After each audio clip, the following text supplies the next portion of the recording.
Hello everyone and welcome back to another tutorial from Finance for Beginners. In this video, I'm going to show you how you can connect your Google ID with your BitMart application account. So let's get started right away. First of all, open up the BitMart application on your device, and once you are logged in, you will end up within the home page. Now tap on the menu icon at the top left corner and then tap on your account. Once you are inside your account page, you can see the account connections option.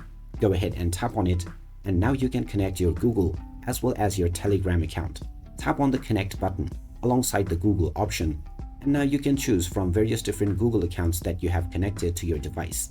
Now if you are already using a Google email address to log into your account, then it is not mandatory that the same account needs to be connected.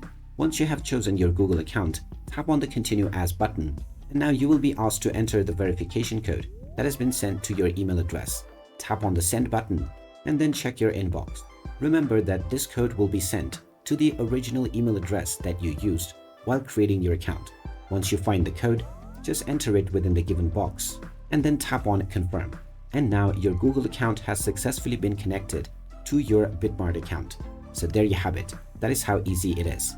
If you find this video helpful, don't forget to hit that like button and subscribe to our channel for more useful tips and tutorials. Thanks for watching, and I will see you again in the next one.